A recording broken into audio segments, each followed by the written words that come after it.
Welcome to another episode of the Middle West podcast. I'm your host, Taqib Musa. Assalamu alaikum. Peace be upon you all.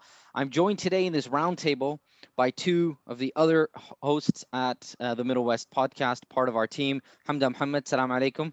Wa alaikum salam. Hamda, where are you joining us from in this remote thing? You look like you're in front of some palace, but I assume that's not true. Oh no, I'm in my bedroom. I wish I was in Budapest, but I'm not. I'm joining you from gloomy Birmingham. Okay, I wouldn't put Birmingham down so easily. It's a great place. Mate, it's the weather. Can you see it? It's literally just grey skies today. Fair enough. I haven't been outside yet. We also have with us, joining us from the car, so you can actually see the weather in his case, Mustafa, assalamu alaikum. Alaikum salam. Yes, I'm in the car, and it's arguably better than Birmingham. Why have you Hey, been why are you relegated attacking to the Birmingham car? now?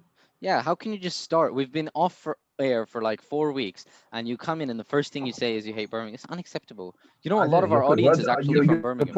You're putting words in my mouth. I said I'm in my car, which is better than Birmingham. Doesn't mean I hate Birmingham. It means I just prefer my car. Actually, that usually depends on your car, I guess. You know, if you have some Merc or something. If you've been Yeah, like exactly. Abdus buying German executive saloons through tax evasion, then, Exactly. or as he likes Exactly. to call it, tax minimization, because that's legal. Tax Exactly. efficiency. I just prefer my car to Birmingham. So that's just. I didn't say I dislike Birmingham. Why have you been relegated to your car though? Why aren't you in like? Because my family, my brother and my father are working from home. I Which thought you were means gonna I say don't my have. family doesn't like me, and I was gonna say, yeah, I kind of get Oh.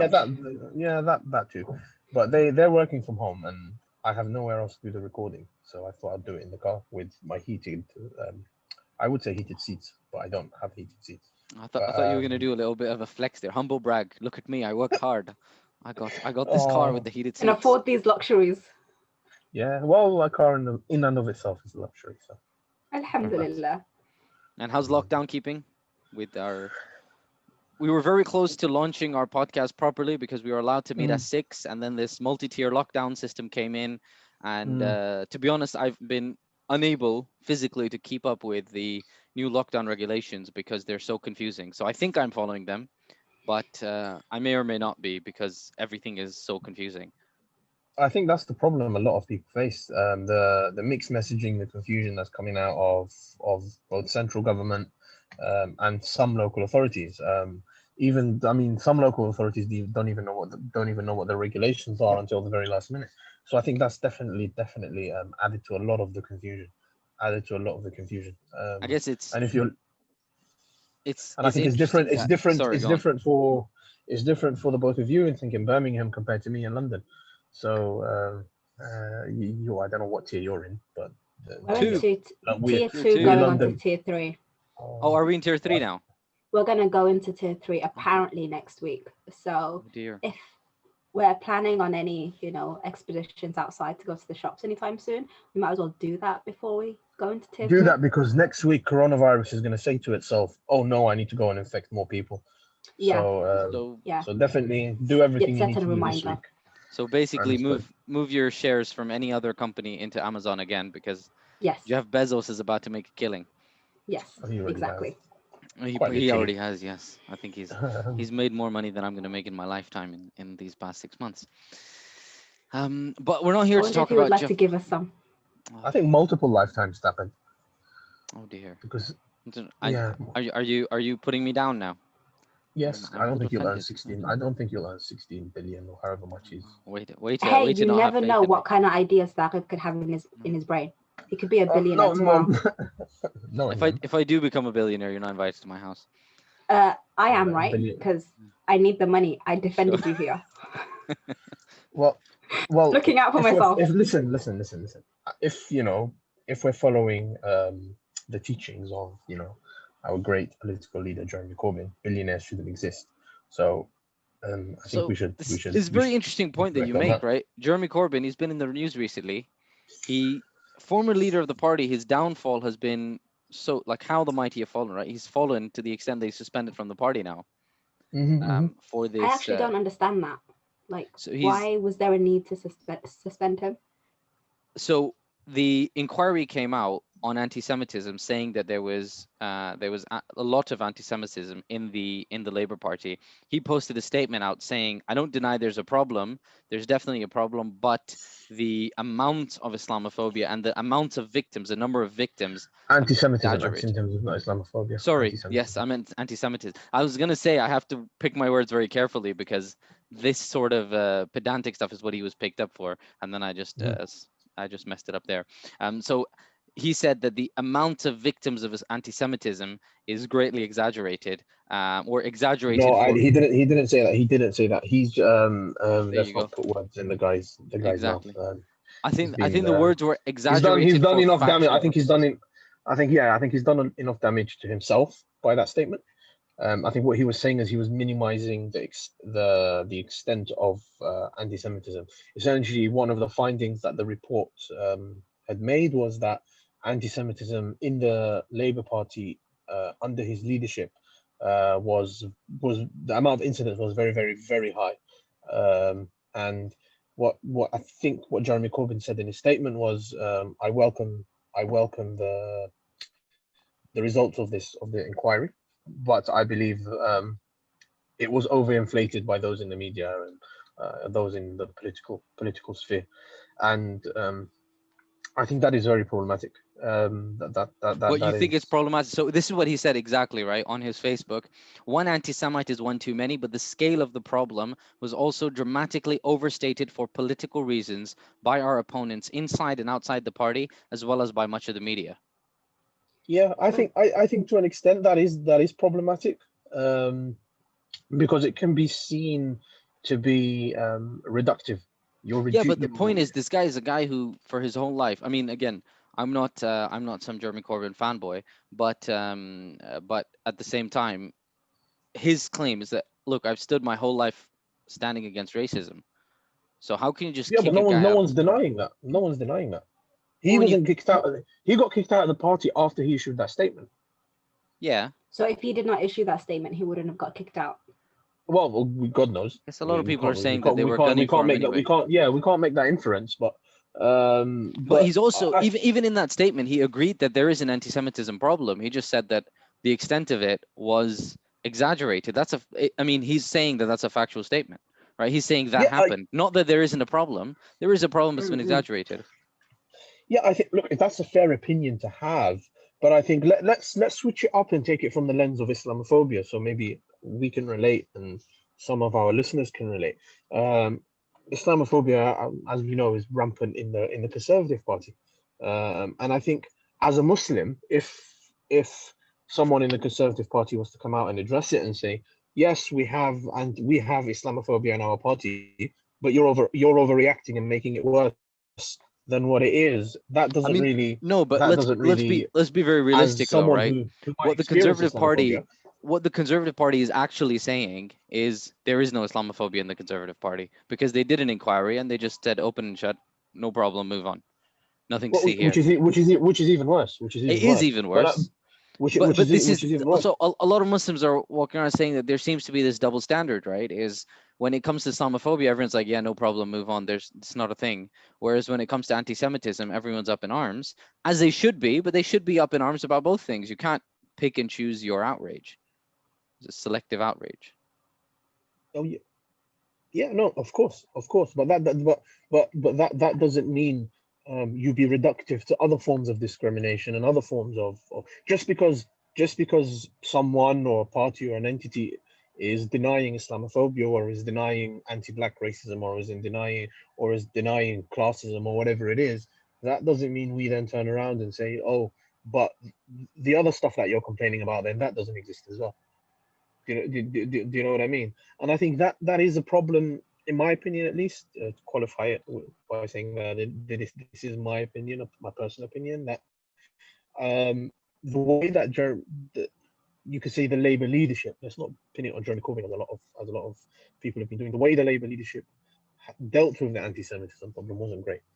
And this comes as a former member of the Labour Party who joined because, I felt invigorated by Corbyn, a fresh face, new policies, someone we can all rally behind.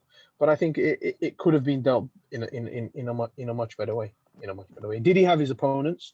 Did he have people that didn't like him? Did he have people that wanted him out of the party? Did he have people that thought he was way too radical? Absolutely.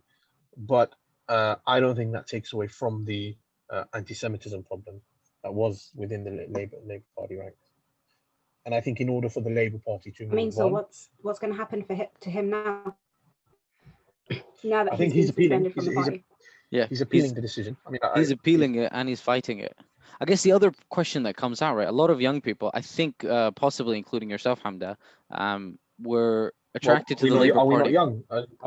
Are me and you not young? I'm getting a bit old now. No, you guys are on the bit older scale of young. There's different ranges of youth here. See, Mustafa, why did you have to do it? Why did you have to do this to us, right? Why did you have to rub the salt in? But anyway, listen. At least I've got a full hairline. At least I've got a full hairline. What'd you call it? My point was going to be, I think a lot of young people were attracted to the Labour Party because of Corbyn. They were invigorated, as you were many, many years ago, Mustafa, and as you were potentially more recently, Hamda. But what do you think now? So what would you do, Hamda, if Jeremy Corbyn is no longer part of the Labour Party, or he starts up his own party, like, what's his name, Mr. Galloway did? What would you do? I think for me, besides the whole identity politics, which I detest, because you're, rather than going for the policies of some party, you're going for the individual, like it's some like popularity contest, which really it shouldn't be. But I think if Corbyn's policies, if he did set up a new party, aligned with my own and how I wanted to see the UK going, then by all means I would join the party. But the current Labour Party really doesn't really reach out to me as a young person in terms of the policies, in terms of being radical or whatever. I really just don't like the new leadership and the way that it's going and things like that. So I would probably just stay clear of it. That's an indictment of Labour from our Well, to be honest, I would make that statement even under Jeremy Corbyn. I think it got to a point with myself actually, where even with see, I don't like to associate the parties with individual leaderships. I think that's the way the country is going. We're going to a more presidential style political system. Some guy just flashed me in the face, but I'm sitting in the car. I can't even complain. But going back to the point where we are becoming sort of very, very individualistic in terms of our politics, where it is Jeremy Corbyn's Labour Party, it is Boris Johnson's Conservative Party, whatever it is. I think that's we should go back to what it was like before, where you're voting for policy, you're voting for a party, you're not voting for an individual. So sitting here talking about Jeremy Corbyn's Labour Party or whatever it is, I don't like that. Yes, at the end of the day, he was the leader, and the buck stops with the leader. But even under the previous regime, call it the regime as a whole, towards the end, I started to get disenfranchised with the Labour Party, even under Jeremy Corbyn. I guess to take that point forward on the presidential election system, there is, across the pond, there's very interesting things happening. And we said we'd talk about that in more detail, possibly in a future episode with a guest from across the pond. But what are your guys' thoughts on US elections happening right now and kind of the way the campaign has been run, and there's so much vitriol, and of course Muslim Twitter went crazy when Biden said inshallah once, and it was like, you guys are missing the point completely. I think that's just American Muslims, to be honest. I think it was not just American. In response to your question, my response is la hawla wa la quwwata illa billah, because honestly, if we have another 4 years of Trump, Allah's plan must be great, because I don't think that us humans can deal with 4 years of Trump. But if Biden were to win, I'm not even sure how that would look like, because I don't know, he doesn't really inspire passion within myself. I mean, I'm from UK, so I can't really speak for American Muslims. But yeah, I just don't see the passion in him. I think people just want to vote for him because he was vice president to Barack Obama for 8 years. No, I don't think it's that. I think it's anything but Trump. If they put a potato against Trump, people would have voted for the potato. What was it? There was a famous Lord Buckethead or something that stood in one of the UK elections. Yeah, exactly. He's this famous character that always runs in the seat where the sitting prime minister is running.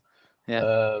Yeah, if they I think in America, and again we qualify this by saying we are living in the UK, we can't speak for, We have our own Boris Johnson we've got our own problems. Yeah. that we make fun of or poke fun at and things like that. Yeah, but I think with the American people, and not all the American people, but with the more progressive side of the American population, I think it's got to a point where, yeah, anything but Trump, anything but Trump.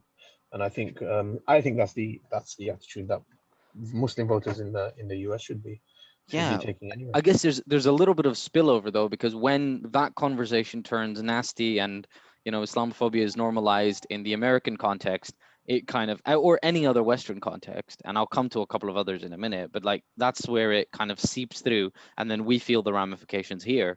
A lot of the movement building, and a lot of the people, like Nigel Farage helps and consulted with Trump during the elections, and then he was back He here was for on a breakfast stage. He was on stage with him 2 days ago. Yeah. He was on stage with So him in it's a one of lot his of the rallies. same people in the far right groups who really don't like people who are comfortable with their Muslim identities. No, and I don't think it's just Muslims. I think it's minorities in general. I think it's Yeah. minorities in general. Yeah, I think everyone's just become really fed up with how he's dealt with COVID, how he's dealt with the anti-blackness and like police brutality and all of that stuff. So I feel like, yeah, more people are actually voting. I think I was watching the news a couple of days ago and it said there's more people voting in this year's election than there was in 2016. So that just shows you that more people have a fire under their belly. That was early votes. The general, the early votes. That was the amount of people that have voted early has already smashed 2016 records, and I think there's still a few days left for early voting. Okay, it'll be an interesting. Sorry, go on. Go for it. I was going to say, after all of this, I think Donald Trump's going to win the election. I think, to be honest, that is my prediction. Predictions in. Do you know what? It's one of those things that obviously betting isn't halal, but if it was, theoretically, it would be. It would. I kind of agree with you. I think that I think it's that whole. It's so easy to galvanize people, and there's something to be passionate about. So I think if you had like a Bernie Sanders versus Trump situation, both sides would be very galvanized, which is bad because that means the country's more polarized. But I think if you have one polarized figure and one centrist figure, there's a few people who really believe in the polarized figure really powerfully. And so I think it's going to swing in that side. Whereas there's too many people who are like, Biden, don't really care. I'm going to sit this one out. He doesn't inspire me enough to do anything.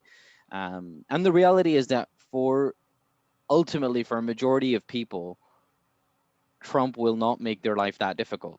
If you're not a member of a minority, you couldn't care less who's in power. And I think we've seen that in many places, right, where populist leaders come to power who say things like that. India being one of them.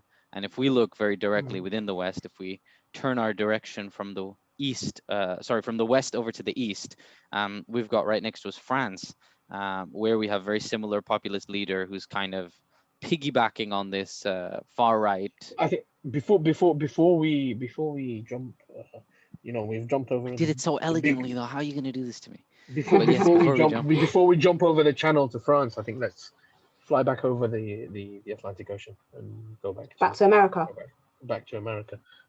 See how elegantly I did that. I think just to go back to the point you were saying of the amount of people that will be galvanized by the polarized figure. People underestimate not necessarily Trump, but the Trump's team to win elections and to campaign. Trump has been on the election campaign trail, arguably ever since he got elected. And that's why people say it's always hard to win against the sitting president, because essentially they've been campaigning for 4 years, whereas you've only been campaigning for I don't know how it works in America. But saying that Trump is special anyway, right? Well, in many different ways. Look back at when the Black Lives Matter happened, when he went on his little stroll and held the Bible and outside the church. That was, a lot of people laughed at it, rightly so, because it was, I don't know what you want to call it, but it was a bit one of them freak dictator moments that you see in dictators doing in the Middle East and whatever it is. But he was sending a message to the right of his party, or Yeah. to the right of his party, saying that I'm here. I'm, you know, the Bible is what guides us, or whatever it is, and look at all these people trying to attack the church and attack our values, and I'm here defending it. That's the way I saw I it, mean, at on, least. on that sense, though, I feel like, look, the Bible's like a Judeo-Christian tradition is very similar to our tradition. So in that sense, on one hand, I'm like, you know what? Firstly, I like that this guy's straight up because, and a lot of people say this, right? Is that they like that it's just Yeah. out No. there, right? His view Hmm. is out there. There's no two-faced business, or like Barack Obama. Yes, okay, everything good, but then turns out drone strikes multiplied by tenfold or something. So a lot of people were like very disenfranchised with the Democrats anyway. And then plus it comes to all this thing about at least he's bringing, or a lot of his core bring some conservative values that we can agree with, the importance of a nuclear family, taking care of certain elders, that kind of thing, bringing Yeah. God back Even if into he the doesn't conversation. believe it in himself. Yeah, at least a lot of his core. And I guess the problem for us is that if we're brown people, these white people can agree with you, or these predominantly white people, these Christian conservatives can agree with you in everything else you say, but they hate you because of the color of your skin. But it's also the fact that he has also, how many Catholics has he appointed on the Supreme Court? Like 3, is it? And that's what he campaigned for at the beginning.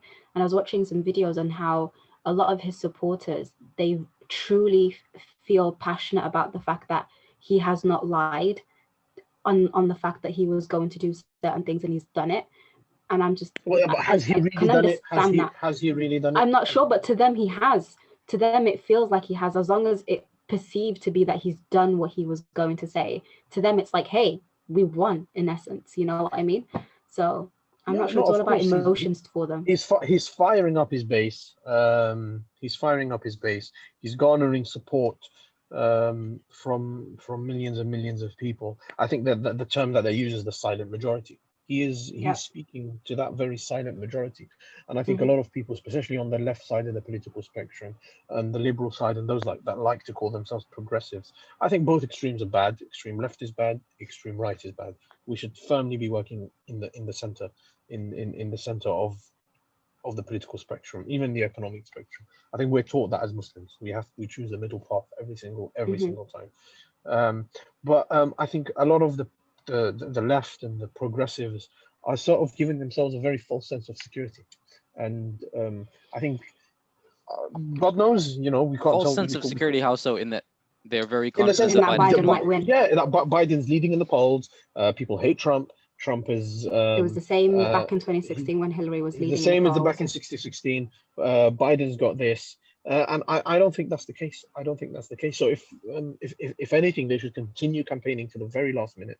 They should continue pushing people to get out and vote um, until whatever deadline day or deadline time they have in the USA on election day, and not fall into that false sense of security. I Because guess once you fall into that false sense of security, you get complacent, and the other side isn't being complacent.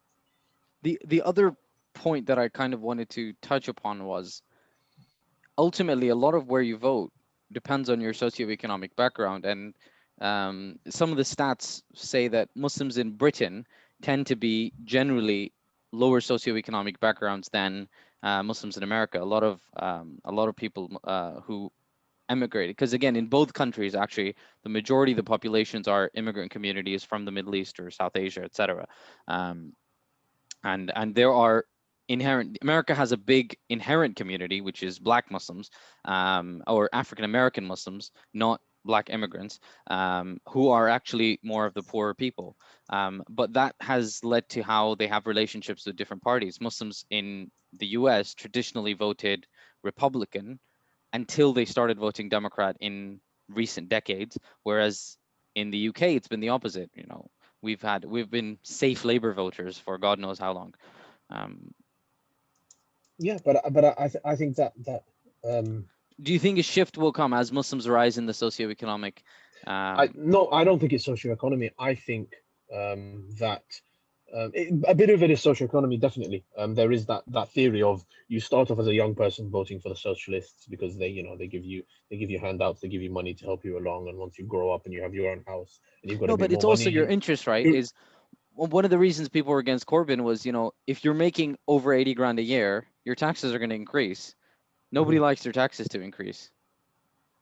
that's a different. That's I think that's a very it's a quagmire that I don't think we have time to get into in this particular episode because we could sit here talking about that for a very long time. I think going back to the question of if, as Muslims, our socioeconomic status rises, will we shift away from labor? I don't think it's that. I think it's to do with your how solid or how comfortable you are with your identity. If you speak to a lot of them, and again, this is just the American Muslims that I've spoken to. If you speak to a lot of American Muslims, they're very comfortable in their Americanness, if you want to say that. And that's maybe because America, in and of itself, it's a very patriotic country. They push this whole sense of America and all of that, and that Yeah, the land of the maybe free.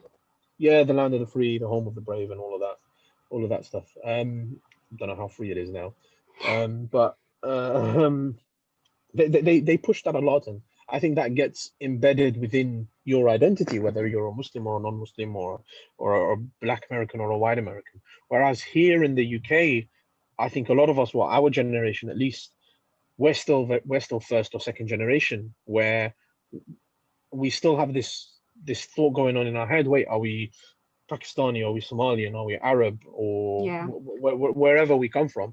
And that has led to a lot of the Muslim population not necessarily engaging with politics here in the UK. Whereas our generation, growing up now, we're very sort of firm in, you could say, our Britishness, in our British Muslim identity.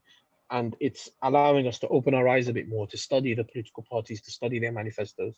I think ultimately it comes down to political education. I don't know if that's the right So word. I Political agree with awareness. you. Political awareness. Political consciousness amongst young Yeah. people. Yeah, Yeah. that's a key. And also being firm in your own identity, because like you've Yeah. said, I think with us here, we don't, well, for me personally, I don't have that firm conviction of like the British Muslim, you know what I mean? I'm first and foremost where I'm from, because I'm, I guess, first generation immigrant, because like whatever, because it's the second thing. But with America, it's completely different. I think that's more patriotic, and you can't be anything else but American. But over here, I guess you can be something else but British, because we have a multicultural society. That's what which is we push. beautiful. I think which is what's fantastic about this country. You have this mesh of different cultures and mesh of different identities that have come together and arguably formed a new identity, which is what the far right doesn't really like. Do you think a lot of Americans would agree with you? Because surely they'd say that they've actually accepted a lot of. If you think about Britain now, right? Most people who think of Britain, they still think of the Queen and rich white people having high tea. Yeah, but you also think of curry and like fish and chips. Yeah, tikka and you masala also was think of masala was made in Birmingham. Hmm. Was it in Birmingham? I think it was in Birmingham. But yeah, so I think that's what sets us apart from a lot of the countries. I think a lot of young people and a lot of minorities in general like to sit and bash Britain.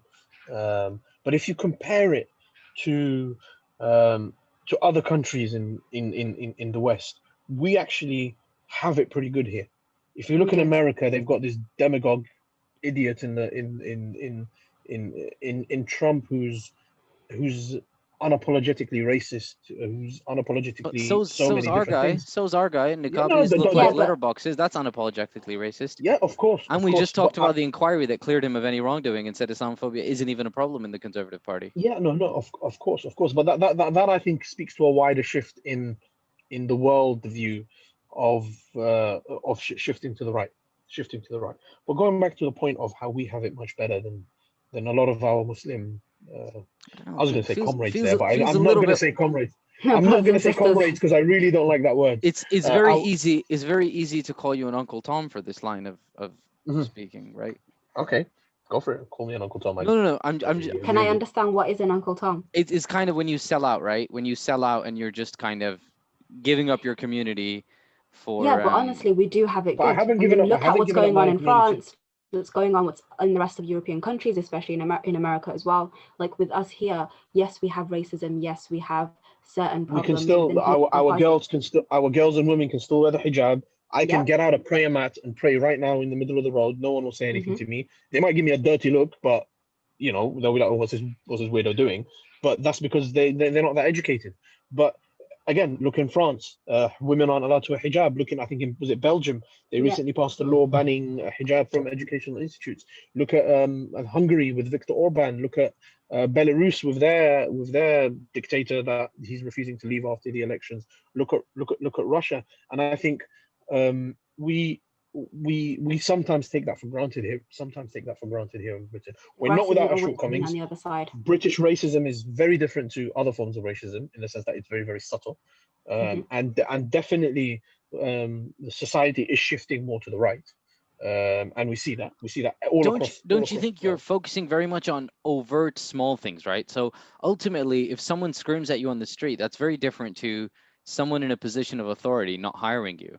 And we see Yeah, huge that's pay still gaps power. and things. Racism is power. It's Yeah. power that one person has over another person because they do not like the color of their skin.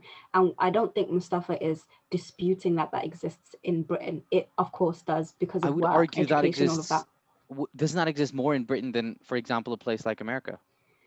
I mean, yes, because the British are subtle, but No, you but know what I also mean? power is hugely concentrated in certain sectors in Britain, and even I would say certain families and stuff. Whereas in America, it seems that and just 100%. looking In at America, Fortune, it's controlled by corporations. yeah, but a lot of these America's controlled. corporations are headed by brown and black people, by BAME people. And again, this is No, it's not. becoming a race conversation, not a No, it's not. In America, it's not. It's not. It's I not. mean, if you look at It's some not based major on. companies, right, like Google comes to mind, Yeah, but PepsiCo comes to mind. just Forget. because Look someone at has the a top. Look at the top 10 or top 20 rich list in America. It's all families as well. It's all families. The family that owns Walmart, Warren Buffett, Jeff Warren Bezos. Buffett is not family rich. Warren Buffett is self-rich. Jeff Bezos is self-rich. He comes from a upper middle class No, family. they're not selfish. Let's dismantle this argument of Fair they're enough. self-made and they made their work from the millions. bottom. They They work didn't work from from their the mom's bottom, but garage. they worked from the They work from middle. Jeff Bezos, the Bill Gates, all of these people who have made their billions. I don't know much about Warren Buffett because arguably he's not our generation, and he's made his money not in tech but in stocks. But if you look at all these people, they're not self-made. They came from pretty well-off middle class families, and they had the privilege of their parents being able to give them startup loans, to give them a garage to work out of, Yeah, whereas the but majority of people well off middle work out of. class is not equal richest guy in the world. Sorry, say that again. Like well off middle class does not. But it's also different to working 4 jobs, not having the time to actually work Yeah, on exactly. the dream that you want. I'm not denying that there was some level of privilege. All I was saying was that, anyways, I think we're We dissecting a digress. random point about. No, Yes, we're no, yeah, digressing quite a lot we about. digress.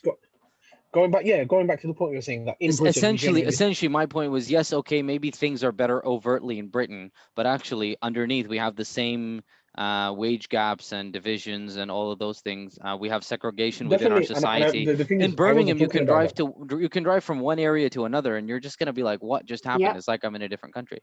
Yeah, Yeah. it's like living in Solihull and then moving from Solihull and living in central Birmingham. Yeah, and even within central Birmingham, you'll have like some areas and some There's different areas, like for example, like ghettoization, Moseley is completely different to Walsall Heath. King's Oh, Heath no, is definitely. completely different But the thing is, I wasn't. I 100% agree with that, and I wasn't really. That wasn't my point. My point was more on religious freedoms. Yeah. On religious freedoms, or whether overtly and overtly on or not overtly. Again, going back to France, going back to look what's happening in France, in the UK. Gladly, we don't have cartoons of our prophet being published and mocked and projected onto government buildings. Our women are allowed to wear the hijab. Yes, they will be discriminated against. Yes, they might get dirty looks and whatnot. But they're still given that. I take slight issue with you saying our woman.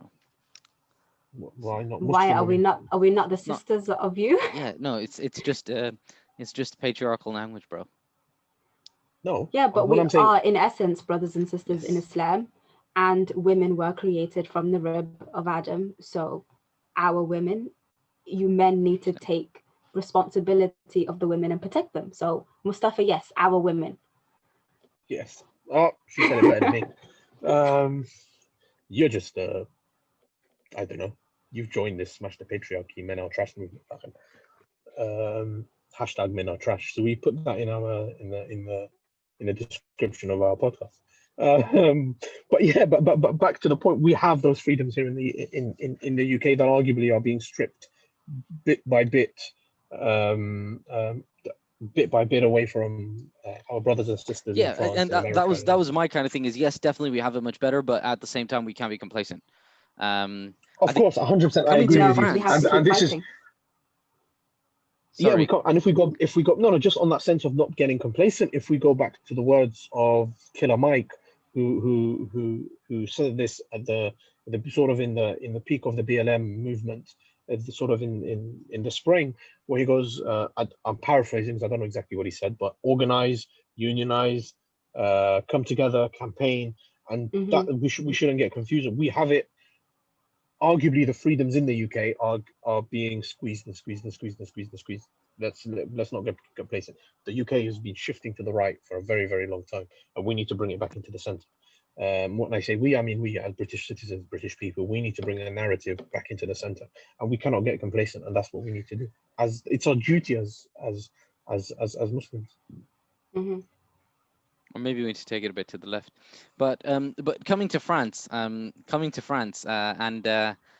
kind of the recent developments, but also it seems interesting because the impression that a lot of people have is that France has and we did an episode on this, I think it was episode 37, where we actually interviewed someone from France, the head of a student organization over there, and some of the things were, it was a little bit eye-opening, but we got some feedback from our listeners saying that things in France seem pretty bad because, for example, women can't wear hijab in public schools until the age of 16, things like that. And I think that kind of a community that's under so much pressure. Like I've heard from friends who are like, even if you live in Paris, in some areas, if you want to pray inside of your house, you draw the curtains before you start praying because you don't want the neighbors to see you praying. Whereas, like Mustafa gave a very apt example, is in Britain you don't really have a problem. You'll just pray on the street, and that's not really considered a problem. Or everyone down the road might know that this house is a Muslim family. In fact, we'll probably advertise it. Like I send Eid cards to all my neighbors.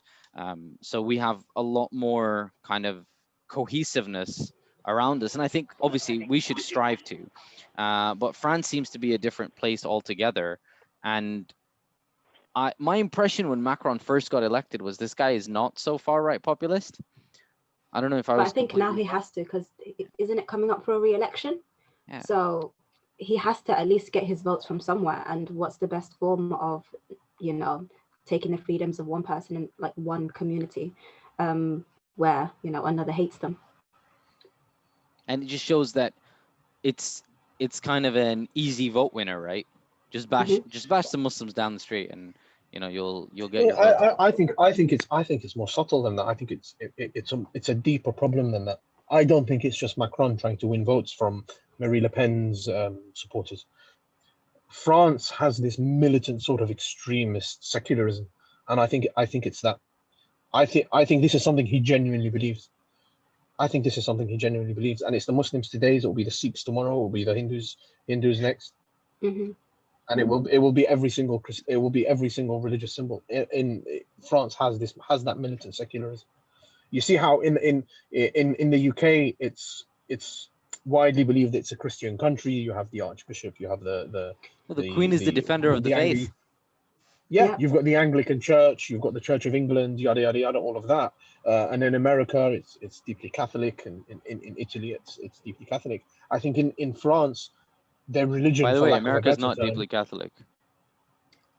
It is. But that's a side point. I stand to be corrected. Yeah. I stand to be corrected. Evangelical Christians maybe. But I stand to be corrected. Yeah. But with France, for lack of a better term, I think their religion is secularism, and I think that's absolutely. What it is. Even though, and again, it's a very militant form of secularism, because America, for example, is technically a secular country, right? Not in the same way that Britain is. Britain is a Christian country that is now being secularized. In America, the people are predominantly Christian, and actually practicing Christianity is more Mhm. dominant there than in the UK. But actually, America was founded on secularism because they saw what these Protestants and Anglicans and Catholics are doing to each other. Um, but but France is very different and very militant in secularism. And in their colonialism. Their colonialism was very unique. It's hard to draw comparisons It was because, of course, horrible. Their colonialism was arguably, I mean, colonialism was bad all across the board. Don't get me, yes, let's exactly. I just was I was let's gonna just say, let's just put that out there. Colonialism was horrible. It was horrendous. But arguably, if you look at history, and again, I stand to be corrected by those who have studied it. But if you look at the atrocities that France committed in its quote unquote colonies, it is much worse than what we than any other I mean, probably any other. Belgium gave them a run for their money in the Congo. Yeah, Yeah, Belgium yeah, but and Belgians speak also French as well, so same Britain and thing. India. So you're just grouping them. Very nice. I like this painting in the same brush. That's Yeah, unacceptable, bro. yeah, yeah. But what Britain did in India, what the Dutch did in their colonies was horrible. But if you look at what France did in the Congo, what France did in Algeria, what France did in a lot of Africa was absolutely horrible. What they did in the streets of Paris to Algerians who protesting, who are pro-independence, pro-Algerian independence, they murdered them and they threw them in the river. And this isn't that long ago. When Yeah. people think of colonialism, they think to the late 1800s and whatever it is. I don't have the exact date. I mean, if but, you have any Algerian friends, they Yeah. might have grandparents who either fought or potentially relatives who died in the Civil War, and this was only 2 generations ago, right? It was in Yeah. the 50s. So it's very raw as well. And so to have that sort of community being told that, firstly, not only have we in recent memory, in living memory for some people, we've destroyed and butchered your lands, but also now you're going to come to our lands and you better do what we're telling you, and we're going to make fun of your religion, and you better be okay with that. Um, It's is disgusting. Yeah, It's colonial. It's colonialism in another way. It's yeah. what's the word? I don't know how to call it, but it's more a mental sort of colonialism. Uh, where they want to not just colonize your, and I'm gonna sound very woke when I say this. They don't want to just colonize your lands. They want to colonize your minds as well. They Yeah. want to Yeah, colonize the way and you and think and the way and you I think speak. the nuance that people need to get is saying that and having that position about French society and finding Charlie Hebdo and other cartoons of this nature abhorrent does not mean that you're defending the killer of Samuel Paty or this recent stabber in the church, or any Of other course, violence. Of course not. You can have an they're absolutely opinion, horrible. and exactly, you can have an opinion and not be a crazed maniac. Of course, and Yeah. I think this comes back to the whole argument of freedom of speech. I think with what Muslims are saying is we're not against freedom of speech per se. Just don't be insulting. Don't incite hatred or insult people. Freedom of speech does not mean I can come and insult your mother. I can't go up to the street Can I and ask a call. question? Go for it.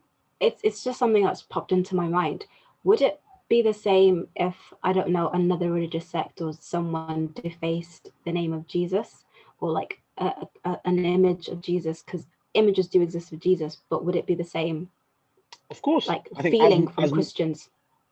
I personally don't think I can answer that because I'm not a Christian. But speaking from a Muslim context, if someone was to deface Jesus on the cross, or if someone was to deface a Hindu deity that Hindus find very holy, I think as Muslims we should stand up for them. We should say, look, hang on, Mhm. this is something that they find holy, that they find that is very, very special to them. Don't deface it. Don't insult it. I I We I, don't. I think it's important to make a distinction though between the Hindu deity and Jesus, because Jesus, we find him holy too. It's not a Of course, kind of he's our prophet. hundred exactly. percent, So hundred is percent.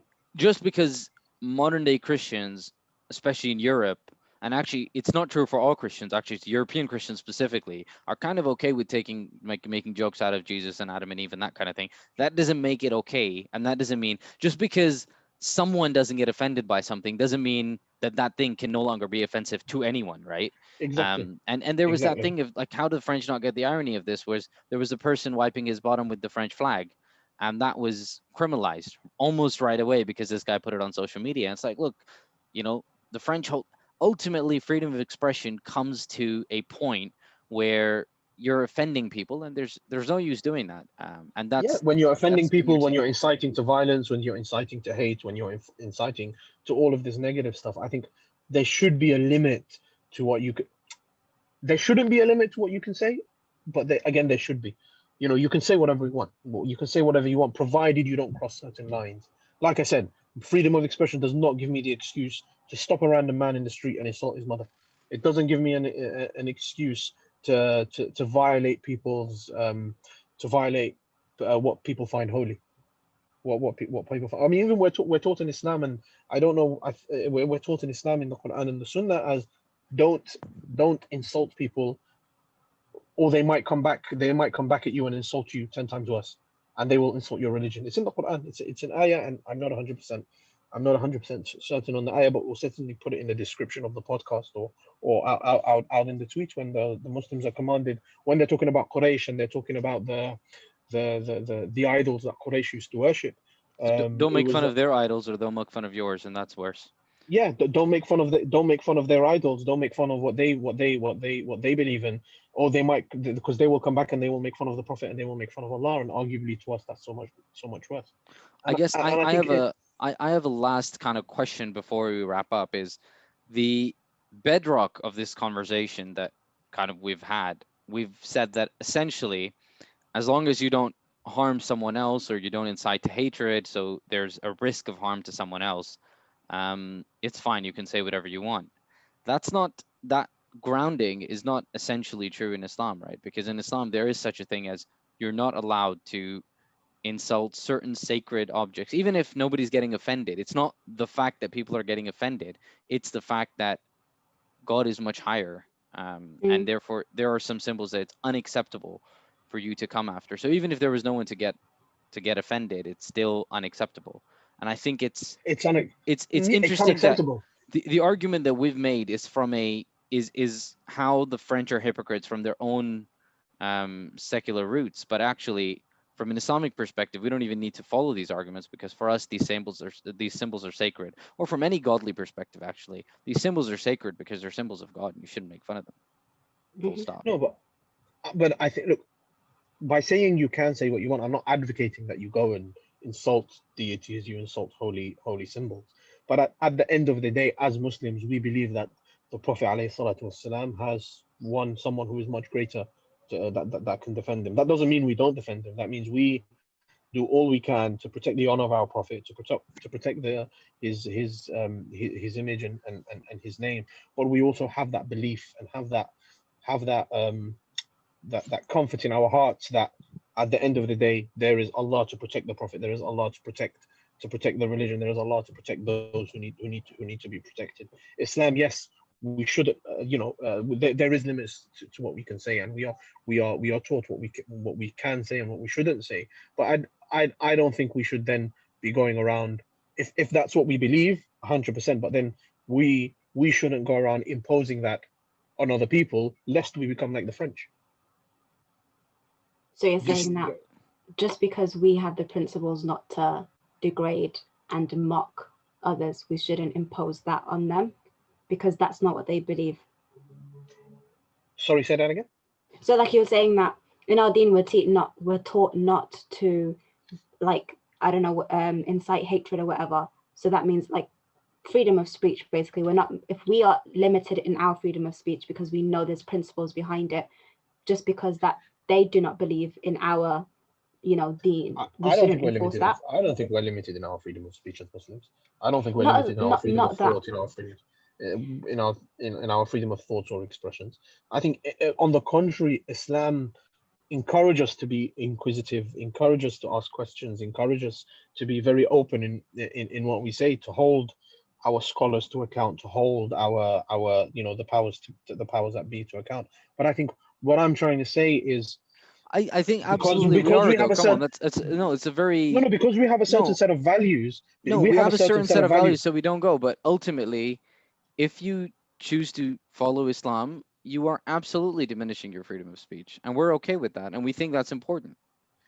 Yes, of course, because Islam in and of itself means to submit, to surrender. I was just taking issue with that point where you said that Islam doesn't limit our freedom of speech. It absolutely does. I don't think it does. I don't think it does. Can So we explain what we're being limited by, though?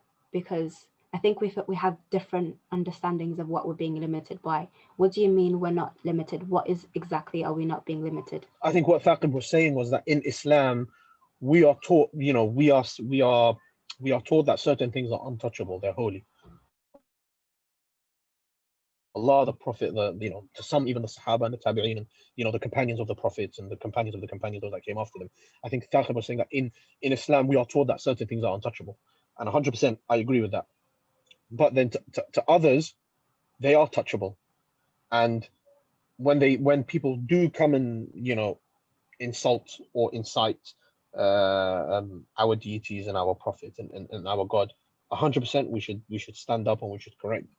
But then we shouldn't go as far to impose our beliefs and our values against other people's wills. There's no compulsion in religion at the end of the day, the way I see it. That was my original question. Does Yeah. that mean that just because we can't impose them, does it not mean that we should also take the liberty to explain to them, look, listen, this is our holy scripture, or this is something that is sacred to us. Could you please respect that? It's a respect. It's and letting them know. that's what we should be doing. And that's what we should be doing. And that's what we should be doing. We should be raising awareness as to why this is why this is holy to us. Why at the end of the day, look, fundamentally, and this is very, very controversial, what I'm going to say will be very controversial to a lot of Muslims. If some cartoonist wants to draw a cartoon of the Prophet, that's between them and themselves. Do what you want. I think where I draw the line is when a president of a state comes and projects it onto a building where they run it 24/7 in your face, as if they're trying to offend you on purpose. At the end of the day, the editor of a magazine is trying to do it on purpose. So why is it? I get what you're saying. Is you've basically drawn an arbitrary line and said, look, when a head of state does it, it's unacceptable, but if a magazine does it, it's fine. No, I'm not. It's still not fine. It's still not fine. But at the end of the day, look at Charlie Hebdo. It was a magazine that was very limited in circulation. It was some reports say that it was going to go, but some reports say that it was going to go bust. I see that point, which is that strategically, it's terrible strategy to go after something that's so quiet. And we've seen this with every single example, right? Is those YouTube videos, nobody in the world seen them until somebody just pointed them out, and then everybody went and saw them. So a lot of the time, even with this, like, when you're sharing something for awareness, actually a lot of these search engines and stuff, they calculate how many times something has been cited, and by sharing it, you're citing it. So strategically, it doesn't make sense. But I think there's an interesting and while you were speaking there, I was like, that seems to be a little bit of a contradiction, because you're saying we shouldn't impose it on them, but then you are imposing it on them, right? If you say that they have the right to do whatever they want, so they should do whatever they want, fine, don't go to France, right? And let the French do what they want. That's what the right wing wants you to do. On the other hand, you're saying, no, we should correct them. So which one kind of is it? And we should, at the end of the day, the way I see it as Muslims, our duty is to deliver the message, to correct them, to tell them how we feel, to try and bring about change, to explain to them. But at the end of the day, we cannot impose our will. We cannot impose our values on people that don't want it. And here, what I'm speaking to. What I'm speaking, I don't think telling someone not to make fun of you and saying do not make this cartoon, otherwise, otherwise we're going to. And again, we should follow non-violent normative means, like something like boycott or something. And boycott, actually, maybe we overuse it sometimes, and their effectiveness is. No, but it's 100%. It's working now with France. But they've lost 28 billion in a day. My point is, doing something like this. Doing something like this is different. Of course, we're not saying we're advocating direct action, but if you're saying, so your point that people have the freedom to do whatever they want, Well, if they do, okay, maybe you conveyed your message. This guy's not interested and he wants to make cartoons of you. By your logic, leave him alone. Yeah, because at the end of the day, we can't, like, we No, don't but have control over everybody, do we don't we? have Allah has control over control what over. they do. We don't have control over what they do. But my point is, we absolutely should apply pressure to them because it's unacceptable, right? Just because you have freedom doesn't mean you can go and, you know, make fun of me all the time. This thing is affecting me directly, even by their values. So that's why I think it's not an imposition of my values on you to say you can't produce this cartoon. It's just you recognizing that I am an equal member of this society, and that's the global society. And so if you do So, this, yeah, I think in that aspect, for me, what's coming back is even if French Muslims were to directly or indirectly say to the French state or whoever, please do not be doing any of this. Has it worked? No. Will it work? No, because I think it's all about, like you said, Muslims in French society are not probably treated as equal members of the society because of the fact that they're Muslim. So in that aspect, you're just, in my viewpoint right now, hearing you guys talk, is they're fighting a fight that they can't necessarily win. So should they leave France and make hijrah? No, hell no. They should fight to stay because those people were born in France, like generations were born in France. They grew up in France. They speak French. So No, just 100%. because, but what can they do? That's the thing. No, I think what in terms of what they can do or what Muslims across the world can do, and I think this could be a sort of a good point to end on, sort of a call to action about these cartoons, is the boycott that we're seeing happening to French products.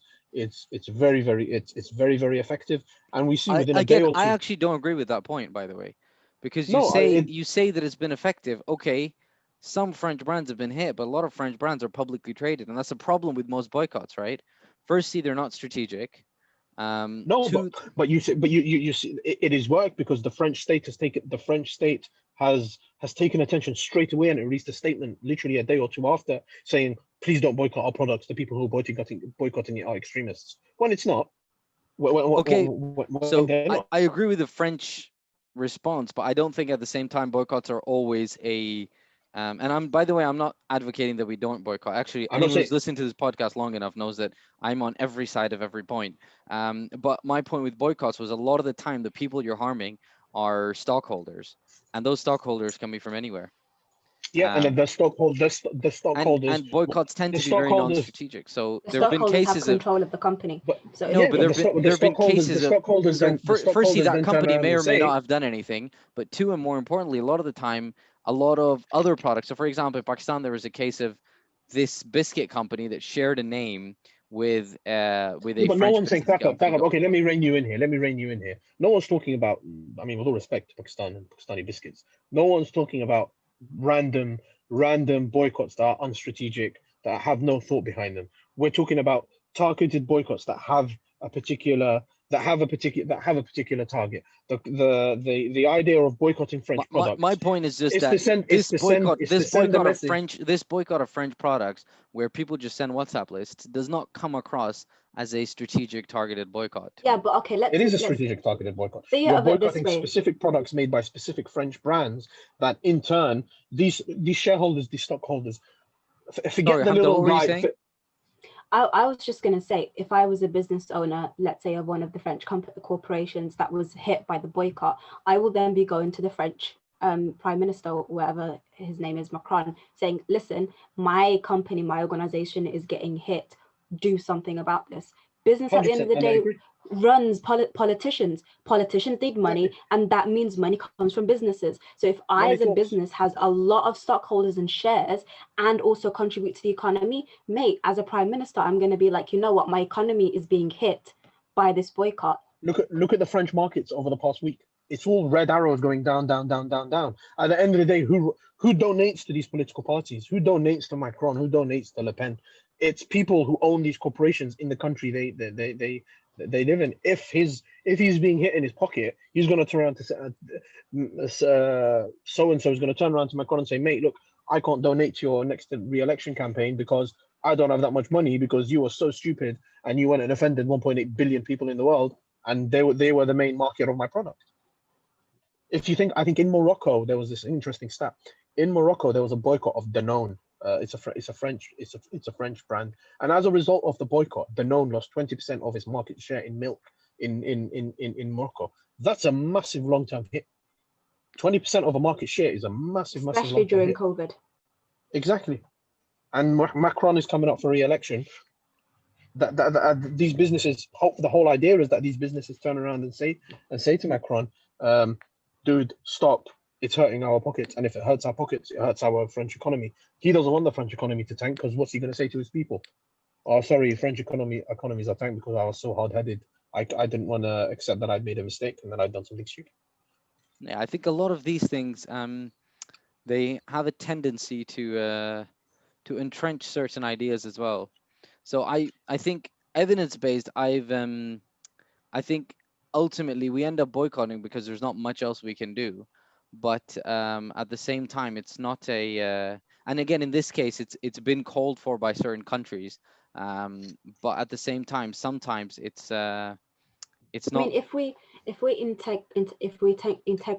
integrate boycotting, education, and also like some other form of action, it will have a long-lasting impact, because one, you're doing it on where it hurts, money, and educating the public about what's going on and why it's being done. Because I think that's what these podcasts, like social media campaigns, webinars, whatever's being, that's all it. Yeah. Yeah, I think definitely. that is an excellent kind of point to end on. I think it would be good to do a further episode on a few of these points. We talked about U.S. elections, we talked about France in particular, but also the efficacy of boycotts and whether or not they actually achieve what they're supposed to. So I think this has been nice.